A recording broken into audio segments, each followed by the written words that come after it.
My son's text arrived while I was arranging fresh daisies in the guest bedroom he'd once called his sanctuary. "You're uninvited to our cruise. My wife doesn't want to babysit an old man." I dropped my phone like it had caught fire, the screen cracking against the hardwood floor, but that broken phone would soon become the least of Bradley's problems. If you're watching this, subscribe and let me know where you're watching from. I'm Donald Thompson, 64 years old, and until that Tuesday afternoon, I thought I knew exactly where I stood in my family. I'd raised Bradley as a single father after his mother died in a construction accident when Bradley was 12. For 30 years, it had been just us against the world, or so I believed. The cruise invitation had arrived 3 weeks earlier, a cheerful card with palm trees and turquoise water. "Dad, Ashley, and I want you to join us for a Mediterranean cruise this summer. Our treat," Bradley had written in his careful handwriting. I'd been so touched that I immediately started shopping for cruise clothes, something I hadn't done since my honeymoon 42 years ago with Amanda. I'd spent $800 on new outfits, gotten my first passport, and even splurged on a professional pedicure. The excitement had kept me awake for weeks, planning conversations with Ashley that might finally bridge the gap between us. She'd been polite but distant during their 5-year marriage, and I'd hoped this trip might change that. Standing in the guest room with wilted daisies scattered across the floor, I reread Bradley's message.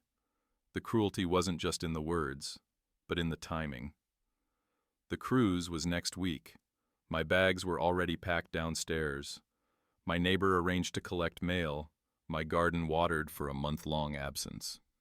I walked to the window overlooking the backyard where Bradley had played as a child. The swing set I'd bought him still stood there, rusted but solid. He'd spent hours on that swing, telling me about his dreams of becoming an architect, building houses that would last forever. Now he was building a family that apparently had no room for the man who'd sacrificed everything to give him those dreams. My hands weren't shaking when I picked up the cracked phone. I wasn't crying either.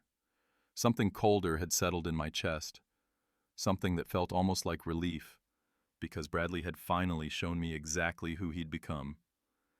And I was about to show him exactly who I'd always been underneath the accommodating father act. The house deed was in the kitchen drawer, the house I'd bought them as a wedding gift, the house they thought they owned free and clear.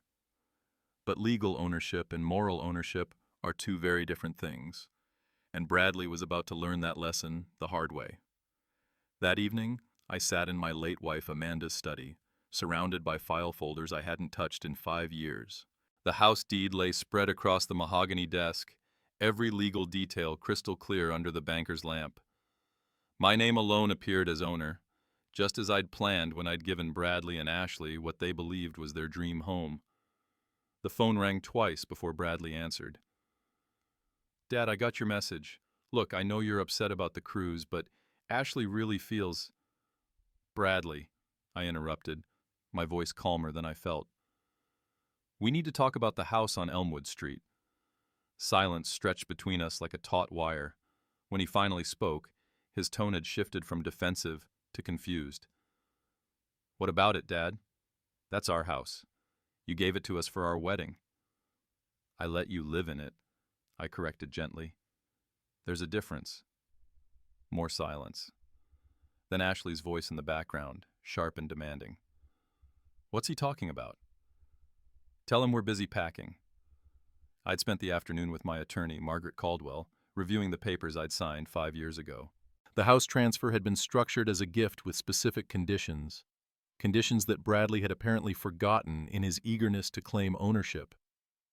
The most important condition was respect and care for the gift giver, a condition he'd just spectacularly violated.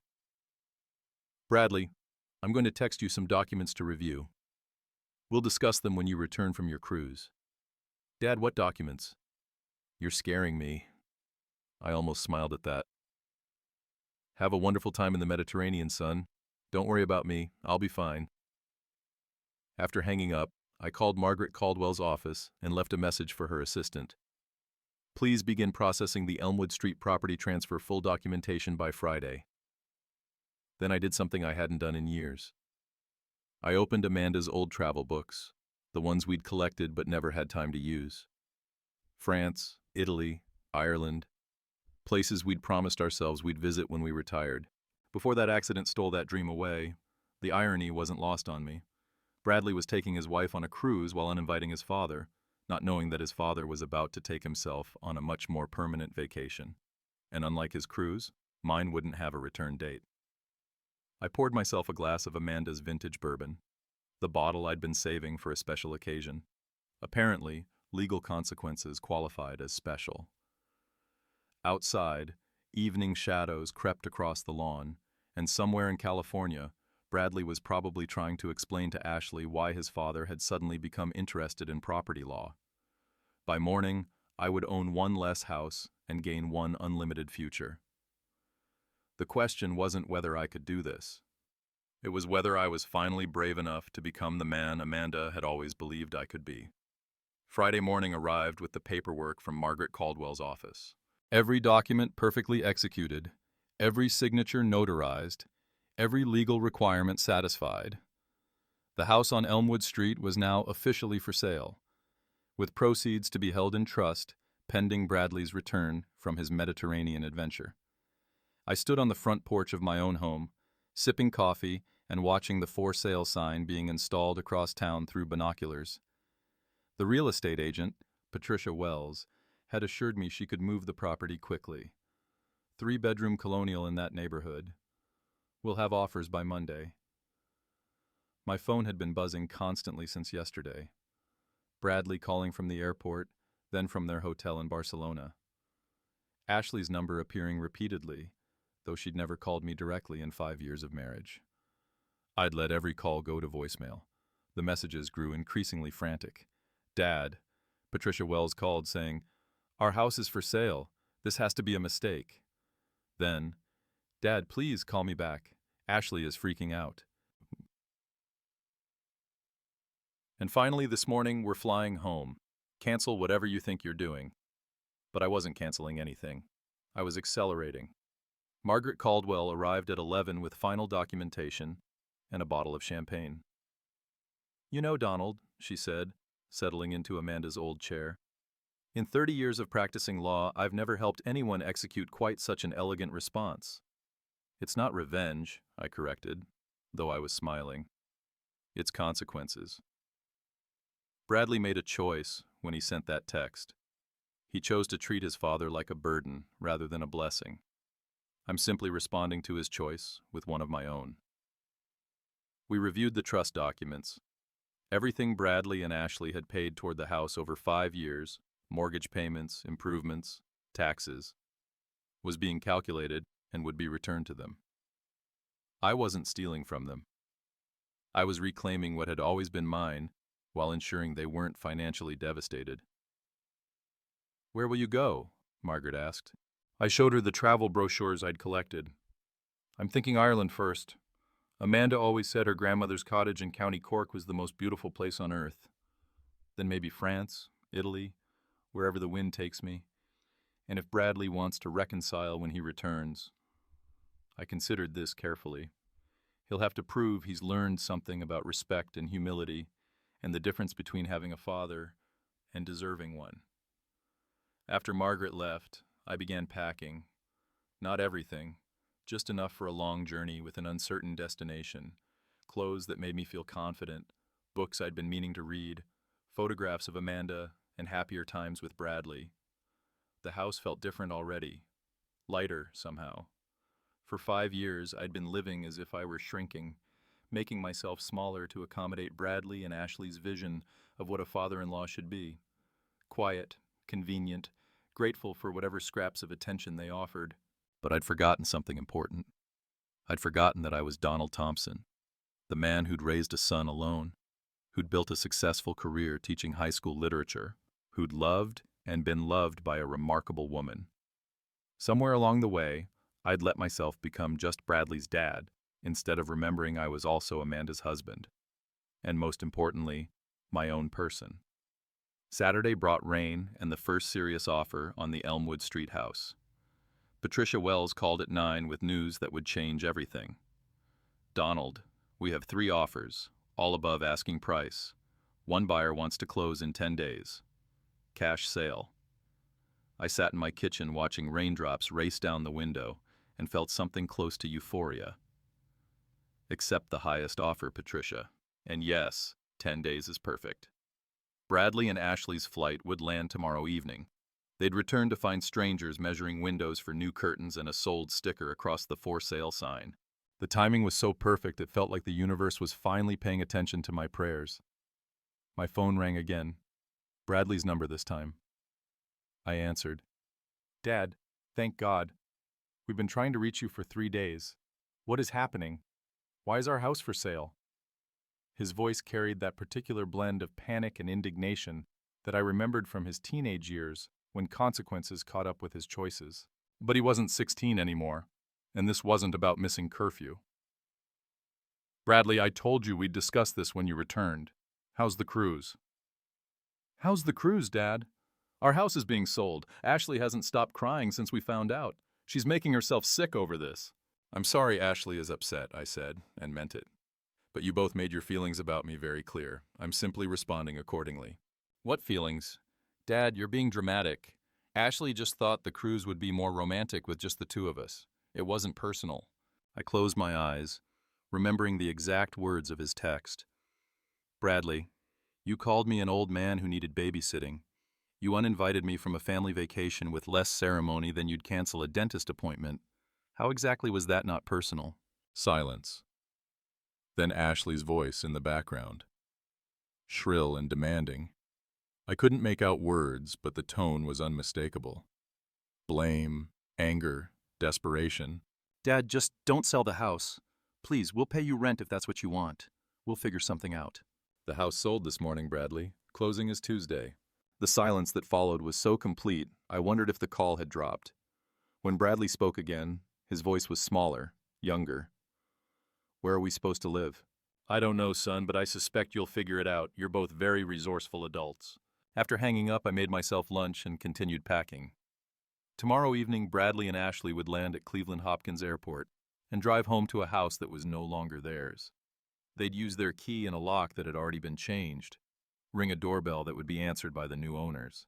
I'd be 3 states away by then, staying in a small bed and breakfast in Vermont, while my paperwork processed for an extended European visa. Amanda and I had talked about Vermont in autumn, the maple leaves and covered bridges. I'd go there first, let the colors heal something in my soul before crossing the ocean. By the time Bradley figured out how to reach me, I'd be ready to listen, but not to apologize. Those days were over. The bed and breakfast in Vermont exceeded every expectation. Maple Grove Inn sat on 40 acres of woodland with guest rooms that felt like pages from a fairy tale.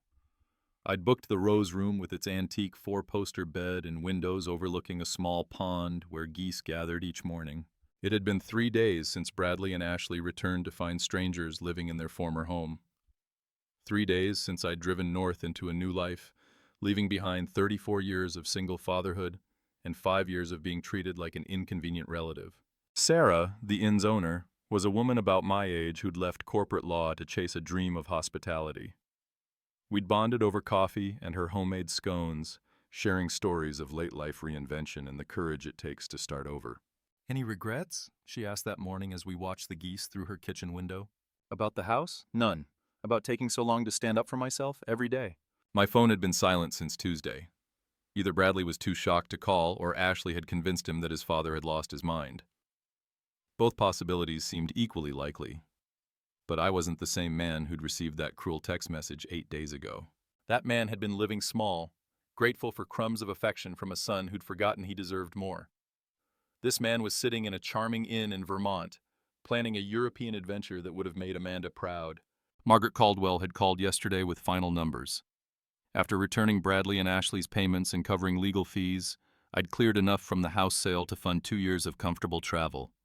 Combined with my teacher's pension and Amanda's life insurance, I could afford to discover who Donald Thompson might become when he stopped defining himself through other people's needs. There's something I want to show you, Sarah said, leading me to her office. She pulled out a photo album filled with pictures of guests who'd stayed at Maple Grove Inn over the past 5 years. Every single person in these photos was running from something or toward something, usually both. I flipped through pages of smiling faces, reading the notes guests had left.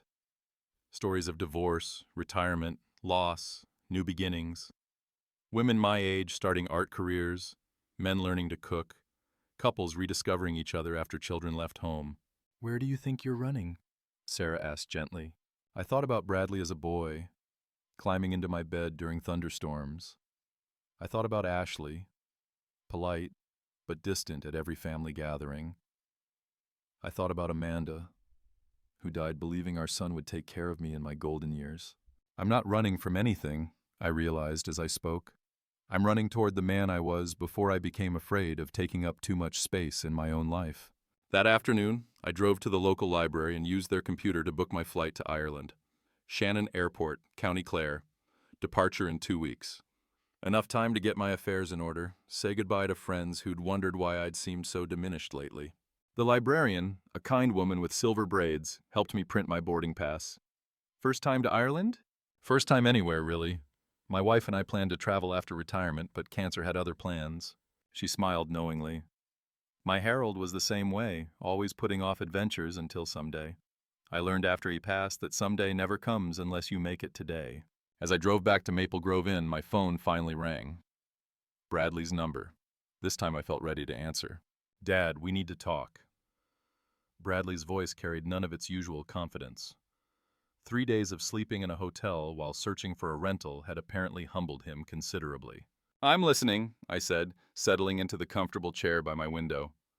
The geese were returning to their pond, and evening light painted everything gold. "Ashley and I found a small apartment. Month-to-month lease until we figure out what's next." He paused, and I could hear traffic in the background. "Dad, I know you're angry, but selling our house was extreme. We could have worked this out." "Your house?" I kept my voice gentle, but firm. "Bradley, I need you to understand something. That was never your house. It was my gift to you, contingent on treating the gift giver with respect and love. I do respect you, Dad. I love you." "Then why did you call me an old man who needed babysitting? Why did you uninvite me from a family vacation via text message like I was some casual acquaintance?" Silence stretched between us. When he spoke again, his voice was smaller. "Ashley said she thought you might feel like a third wheel, that maybe you'd be more comfortable staying home. And you believe that instead of asking me directly?" More silence. In the background, Ashley's voice rose in what sounded like an argument, though I couldn't make out words. Their stress was audible, their careful life disrupted by consequences they'd never anticipated. "Dad, where are you? We went to your house, but Mrs. Patterson said you'd gone traveling. You never travel." "I'm in Vermont, planning a trip to Ireland. Your mother always wanted to visit her grandmother's homeland." "Ireland. Dad, you can't just disappear to Ireland. What if something happens? What if you need help?" For the first time in our conversation, I smiled. "Bradley, I'm 64 years old, not 94. I taught high school for 32 years. I managed our family finances, raised you alone, and built a life that worked. Why would you assume I can't handle travel?" Because you never—" He stopped, apparently realizing how his words sounded. "Because you never put yourself first. Because I spent 30 years making sure you had everything you needed, even when it meant I had nothing left for myself." The silence that followed felt different, heavier. Finally, Bradley spoke, his voice thick with something that might have been realization. "Dad, I'm sorry. About the text, about the cruise, about taking the house for granted. Ashley and I got comfortable thinking you'd always just be there." "I'll always be your father, Bradley. But being taken for granted, that chapter of my life is closed." After we hung up, I sat watching the geese settle in for the night. Tomorrow, I'd start the drive back to Ohio to finalize my travel plans and say proper goodbyes. In 2 weeks, I'd be boarding a plane for the first solo adventure of my life. Bradley had sounded genuinely contrite, and perhaps this experience would teach him something valuable about respect and gratitude. But whether it did or didn't, I was done shaping my life around his growth process. Donald Thompson was going to Ireland, and maybe France, and possibly Italy. He was going to discover what it felt like to wake up each morning with no one's needs to consider but his own. And if his son wanted to rebuild their relationship, he'd have to prove he understood the difference between having a father and deserving one. 3 months in Ireland changed everything. But it was the letter waiting at my hotel in Dublin that changed everything again. Hotel staff had forwarded it from 3 previous locations, and the return address made my hands shake. Caldwell and Associates Legal Services. Urgent. Margaret Caldwell's message was brief but earth-shattering. Bradley had filed a lawsuit claiming elder abuse and demanding I return the house sale proceeds. He was alleging I was mentally incompetent when I sold the property. But that wasn't the shocking part. The shocking part was that Ashley had filed for divorce, claiming Bradley had manipulated me to fund their lifestyle while hiding his gambling debts. I sat in my small Dublin hotel room, rain pattering against the windows, and laughed until tears came.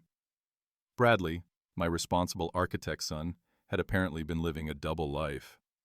Ashley's divorce papers attached to Margaret's letter painted a picture of secret casino visits, online betting accounts, and credit cards maxed out behind her back. The house sale money hadn't been about revenge after all. It had been about survival. Bradley needed those funds to pay off gambling debts that could have destroyed both their lives. His cruel text about uninviting me hadn't been casual cruelty. It had been desperate manipulation by a man drowning in his own poor choices. My phone rang. Margaret Caldwell's number.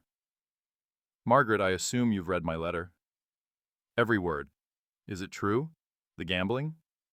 Ashley provided bank statements, credit reports, everything. Bradley owes approximately $80,000 to various creditors. Some of them aren't the patient type, if you understand my meaning. I understood perfectly. What does Bradley want from me? He wants you to return home immediately and give him power of attorney to access the house sale funds. He's claiming the gambling was stress-related due to worrying about your mental state after Amanda's death. The audacity was breathtaking. And Ashley? Ashley is furious. She genuinely didn't know about the gambling until after you sold the house, and Bradley panicked. She's asking for spousal support and half their remaining assets, which amounts to roughly $4,000, and a car with payments due. That evening, I walked along the River Liffey, watching Dublin come alive in the twilight. Street musicians played traditional Irish songs, while couples strolled hand in hand. I'd spent 3 months discovering parts of myself I'd forgotten existed. I'd taken cooking classes in Cork, learned to knit in Galway, and even gone on 2 dates with a woman named Lily. Lily was unlike anyone I'd met since Amanda. A retired art teacher from Canada, she was traveling Europe solo, chasing the beauty she'd always taught her students to see. We'd met at a bookstore in Galway, both reaching for the same copy of Yeats. She laughed, handed it to me, and said, "You probably need him more than I do."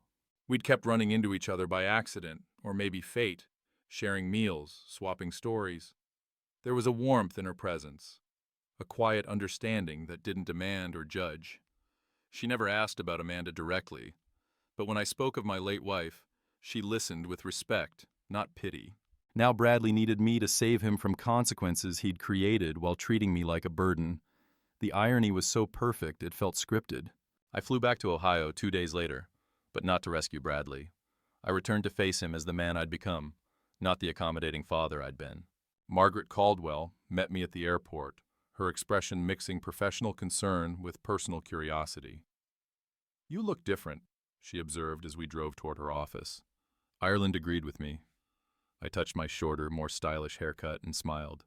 Everything agreed with me, that's rather the point.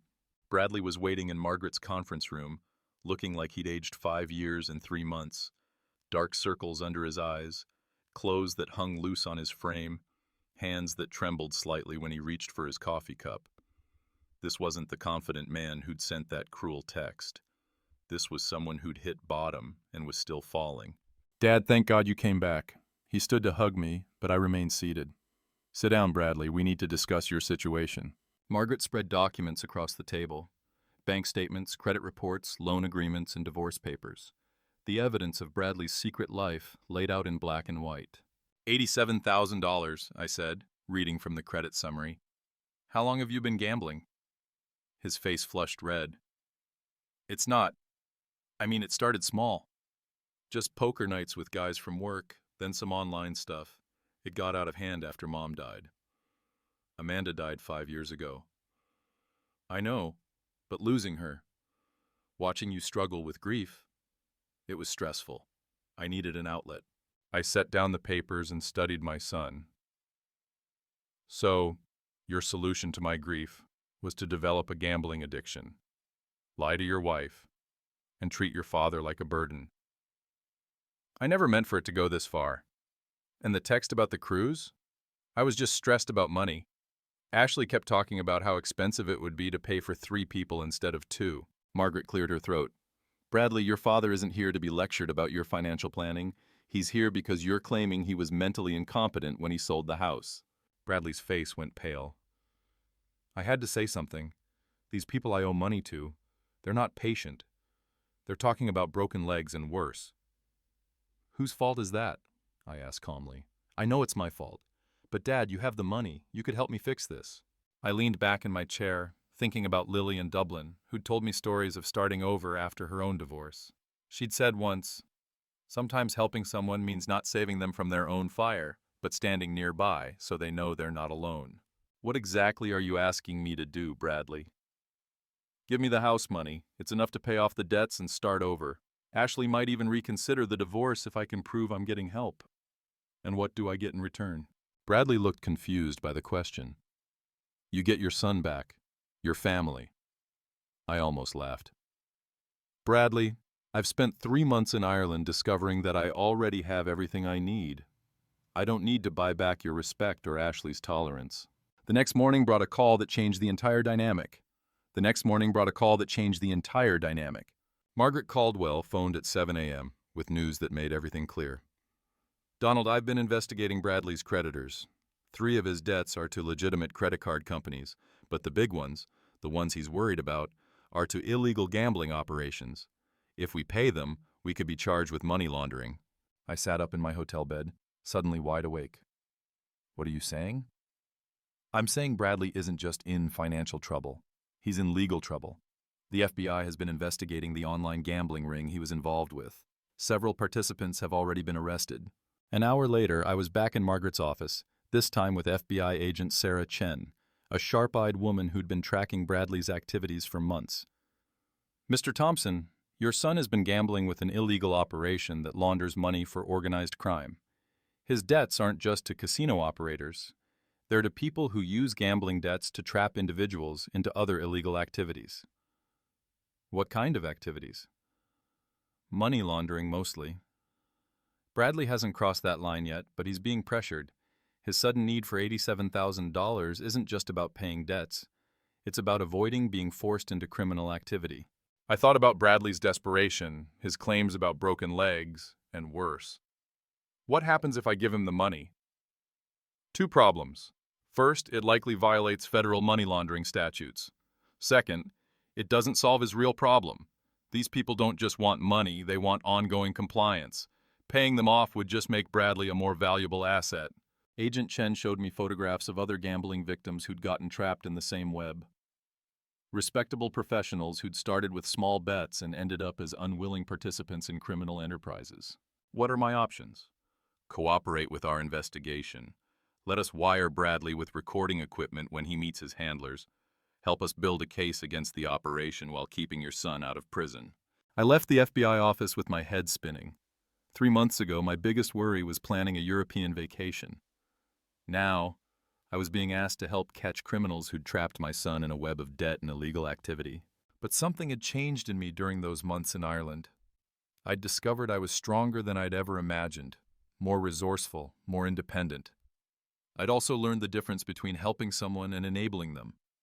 Bradley needed help, but not the kind he was asking for.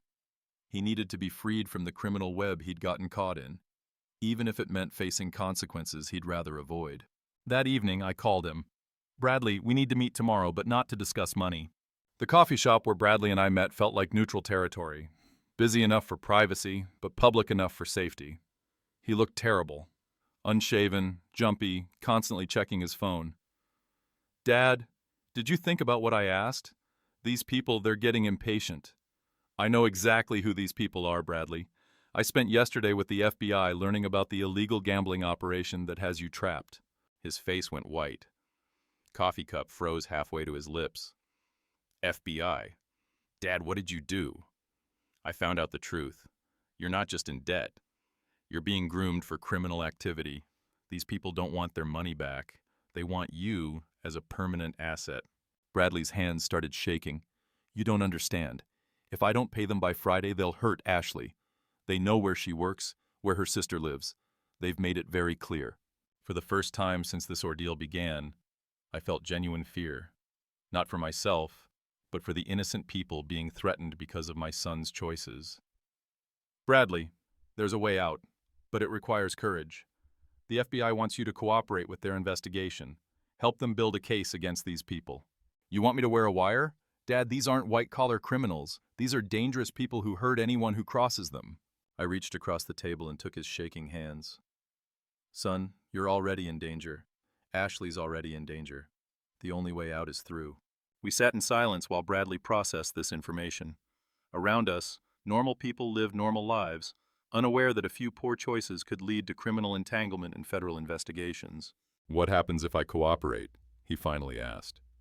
Agent Chen says you'll likely face charges for illegal gambling, but cooperation could mean probation instead of prison. More importantly, you'll be free from these people forever. And if I don't cooperate? You become a criminal yourself, or you disappear, or worse. Bradley stared into his coffee cup like it held answers to questions he'd never wanted to ask. How did I get here, Dad? How did I become the kind of person who threatens his own father for money? That was the question I'd been waiting for him to ask. You got here by making choices, and then making more choices to cover up the consequences of the first choices. But it's not too late to make different choices. My phone buzzed with a text from Agent Chen. Meeting arranged for tomorrow, 2 p.m. Is your son ready? I showed Bradley the message. This is your chance to be the man your mother raised you to be. The man I know you still are underneath all these mistakes.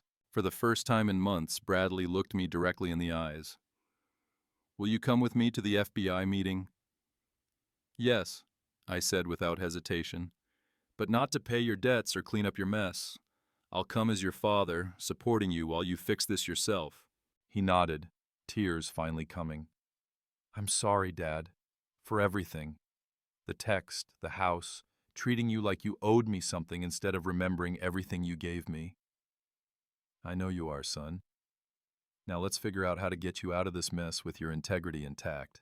The FBI sting operation happened 3 days later in the parking lot of a shopping center Bradley had been instructed to visit. The FBI sting operation happened 3 days later in the parking lot of a shopping center Bradley had been instructed to visit. I watched from Agent Chen's surveillance van as my son, wearing a wire and carrying a briefcase full of marked bills, walked toward a black sedan where 2 men waited. My heart pounded with every step he took. Through the van's sophisticated listening equipment, we heard every word of the conversation. The men weren't just collecting money. They were detailing Bradley's next assignment. Your father's house money will cover your current debt, one voice said. But you'll be making regular deposits from now on. Think of it as your new job. Bradley's voice came through clearly as he followed the script Agent Chen had provided. What if I want out after this payment? Harsh laughter filled the van. Nobody gets out, architect. You're too valuable now. Clean credit, respectable job, desperate enough to do what you're told. Agent Chen gave a sharp nod. Within seconds, FBI agents swarmed the parking lot. The black sedan was boxed in, doors wrenched open, men dragged out and handcuffed while their rights were read. Bradley stood frozen, clutching the briefcase until an agent guided him safely aside. I saw the boy he'd once been flicker across his face, wide-eyed and terrified. 2 hours later, we sat in the FBI office as Agent Chen explained what would happen next.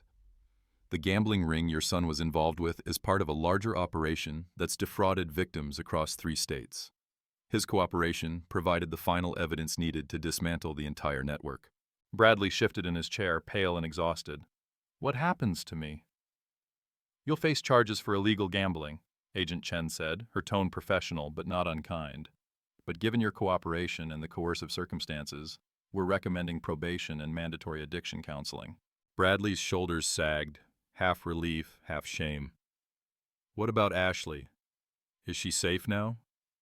These individuals will be in federal custody for a very long time. The threats against your wife are no longer a concern. When we left the federal building, Bradley and I walked side by side in silence toward my rental car.